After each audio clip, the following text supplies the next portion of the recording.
My boss once told me I should be grateful to even have a job, right after refusing to pay me for 3 years of overtime. So I smiled, handed in my resignation, and waited 6 long years to strike back. When the hammer finally came down, he didn't just lose $135,000, he lost everything that mattered to him. If you've ever been underpaid, underestimated, or flat out disrespected by your boss, this story will feel very personal. So hit that like button, subscribe for more real-life revenge stories, and let's dive into how one employee outsmarted a greedy CEO, and made him pay, literally. It was the early 2000s, a time when startups were exploding everywhere. I had just joined a small tech company with 9 employees. The salary wasn't great, but the work?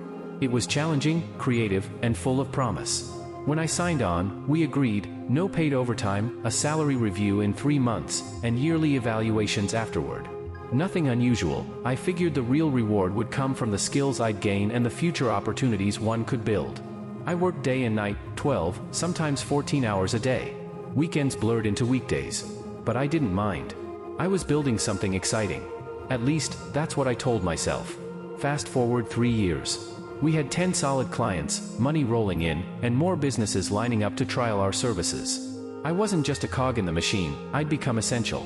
I managed projects, built systems, and trained new hires. I was loyal, hardworking, and exhausted. When talk turned to back pay and bonuses, I thought my effort had finally been recognized. Everyone, including me, agreed we'd earned it.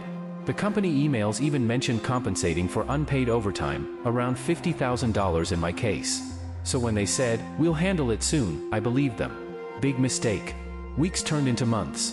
Every time I asked about the payment, the CEO smiled that fake corporate smile and said, "We're working on something even better for you." One morning, I finally got the offer. They wanted to pay me in equity, less than 0.01% of the company, supposedly worth hundreds of millions. Except, we were a tiny startup making around $2 million a year. It was a joke, a slap in the face. My hands actually trembled as I read the offer. All those nights, all that loyalty, reduced to a pathetic decimal on paper. That's when the rage hit. I realized they never intended to pay me what I'd earned. And right there, I made a decision, they'd regret it. The moment I finished reading that insulting offer, I typed out my resignation. No warning. No emotion. Just pure, cold professionalism. When I walked into the CTO's office and handed it over, his face went pale. He knew what it meant. Because technically, my contract hadn't been renewed in years, and I had a month's notice period plus unused vacation days. In other words, I was done that very day. By the time the CEO found out, I was already gone. The next morning, I sent a registered letter demanding my back pay and overtime. Their response came fast. The bonus was discretionary. There is no overtime. Classic corporate nonsense. But what they didn't know, I'd already been talking to a lawyer. And in my country, the employer was 100% liable for unpaid overtime if the employee pursued it legally. And almost nobody did. But I would. As we reviewed the case, my attorney pointed out something interesting, a 7-year statute of limitations. We could file immediately and probably win within weeks. But I had another idea. What if, I asked him, we wait until 6 years and 11 months have passed? He looked confused.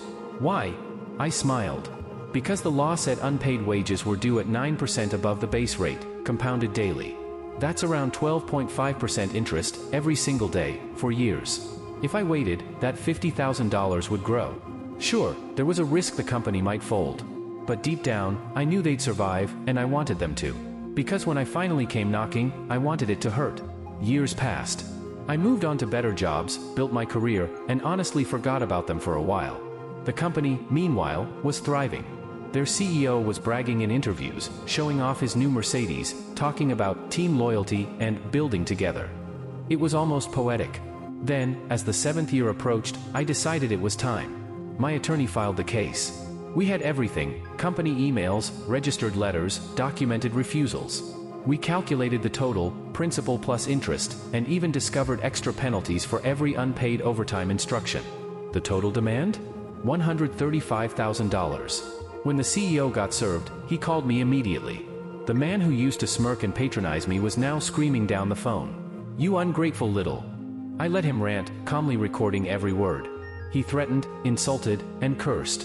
That call would later become the final nail in his coffin. When the case went to court, the CEO came in with his smug lawyer, acting like it was all a misunderstanding. Then the judge pressed play on the recorded call. Silence. You could feel the air go cold. The judge's tone turned sharp. You expect the court to believe this employee was treated fairly? The rest of the hearing was just a formality. Verdict: the company was ordered to pay immediately and without delay, plus all legal costs, plus a full audit from the Department of Labor. Within a week, I received a wire transfer for the full amount. But the universe wasn't done yet. That very night, after the court decision, the CEO went out drinking. Witnesses later said he was furious, ranting about disloyal employees. He got behind the wheel of his brand new Mercedes S-Class and crashed into another car. He was charged with DUI, lost his license for 6 months, and his insurance refused to cover the damage because he was drunk. A $135,000 loss was bad. But losing your reputation, your pride, and your shiny new toy in one night? That was poetic justice. Looking back, I don't even feel guilty. They could have paid me what I'd earned, $50,000.